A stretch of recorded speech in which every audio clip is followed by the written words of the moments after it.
Hey, how's it going, everybody? Shaun here from Zoobox, and for today's daily movie review, we're going to be talking about 1995's Wild Bill. The film was directed by Walter Hill, adapted from a book by Peter Dexter by Thomas Babe, and then turned into a screenplay by Walter Hill. It stars Jeff Bridges, Ellen Barkin, John Hurt, Keith Carradine, David Arquette, Christina Applegate, Bruce Dern, James Gammon, James Remar, Karen Huey, and others. The plot synopsis is the early career of legendary lawman Wild Bill Hitchcock is telescoped and culminates in his relocation in Deadwood and a reunion with Calamity Jane.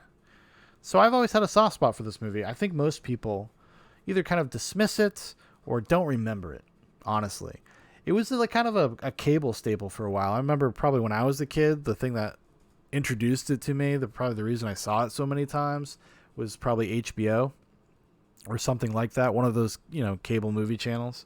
And recently, I was able to pick up this limited release Blu-ray from Twilight Time thanks to Hamilton Books.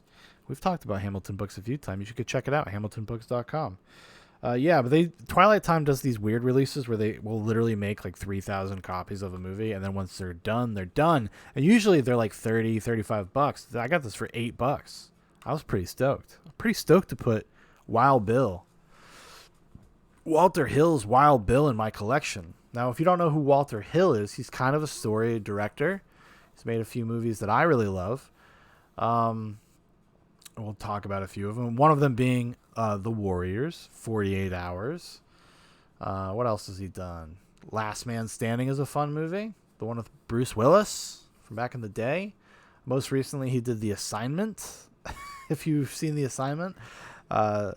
Which I don't know, it wouldn't get made today, because that's what Michelle Rodriguez, and she's like a man that's like a hitman. He's like a criminal that gets kidnapped by these people, and they turn him into a woman, and then he goes seeks revenge. Who else is in this movie? What's her name? Sigourney Weaver. Yeah, Sigourney Weaver's like the villain. It's a wild movie, but not wild enough if I remember correctly. I actually did see The Assignment, but we're not talking about The Assignment. Walter Hill, most people probably know him from The Warriors. That's the thing that I think, if you were a normie film goer or if you're just a casual film fan, you've probably seen The Warriors release, have heard of The Warriors.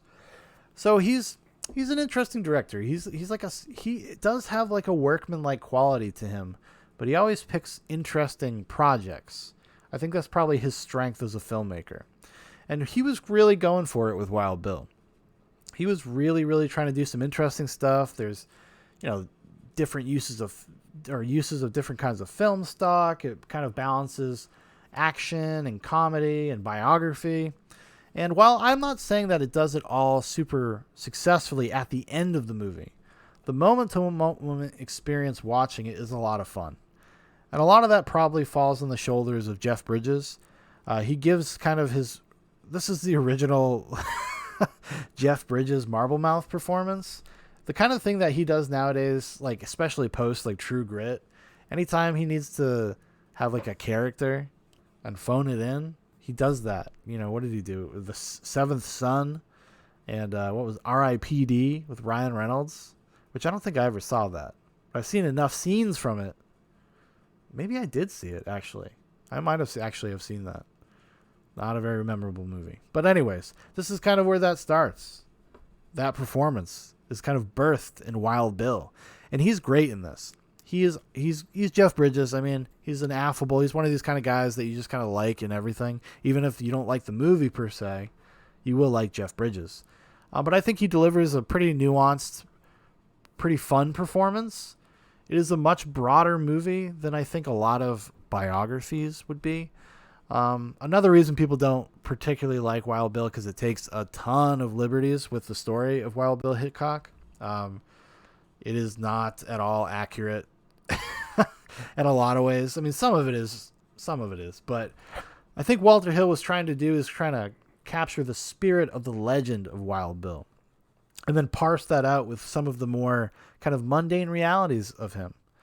And it is often not successful because there is kind of a tonal imbalance in the movie. And then it kind of gets it in its own way because it has this story which there is no historical precedent for as far as I am aware of, is Wild Bill Hitchcock having kind of this bastard son played by David Arquette that comes to Deadwood to kill him. And then they try to have like kind of an emotional through line, like a story that's going on underneath kind of all of the non sequitur stuff, because a lot of it's just like these almost like chapters in a book. And that's where John Hurt's character comes in. He plays Wild Bill's friend, Charlie Prince. He was kind of a writer, a biographer of Bill's to a certain extent, at least as presented in this movie. And yeah, so I don't know if all the stuff with David Arquette and that character works. Not because of David Arquette. He's actually he's not bad in this movie at all. I just don't know. It almost feels like too all over the place. Like it's not given enough time to really develop into anything that feels more than just like a fun action movie type vibe to it. But then it also has this really art house type vibe.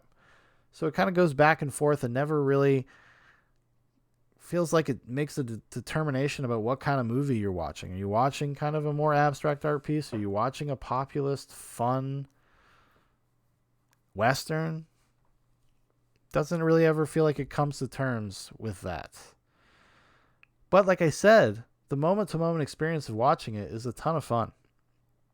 I just kind of put it on in the background. I thought I was working on a project. I actually put it on that TV behind me. And I just kind of had it on, but as soon as it started, about 10 minutes in, I just kind of got drawn in and just stopped doing whatever I was doing. So there. That's how I feel about Wild Bill.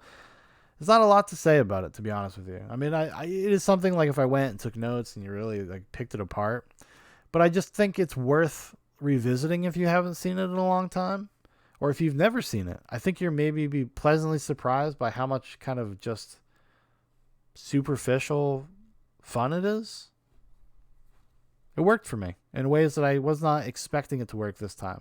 I enjoyed it a lot more this time. I remember watching it like maybe like 4 or 5 years ago, and I was kind of down on it. I was like, well, maybe that was just kind of an artifact from my youth. Felt like it hadn't aged very well. But now that I've gotten older and I've watched more Westerns and whatnot, I actually do think it's a pretty good representation of like a fun Western. It doesn't take itself that seriously, which maybe is part of the problem sometimes. I don't know. That's just my thoughts on Wild Bill from 1995. Not the most explosive review. Nice and short. We keep it under 10 minutes today. All right, everybody. Thanks for watching. Thanks for listening. If you'd like to know more about Zoobox, if you'd like to keep up to date with everything Zoobox Nation, a bunch of links in the description for Facebook, for Instagram, for my Twitter, for Dan's Twitter. Also, if you'd like to make a recommendation for one of these daily movie reviews, throw it in the comments. And I promise you it'll be a more thorough and better review than I just gave to Wild Bill. It's late. I'm sorry. All right, everybody. You have a good one.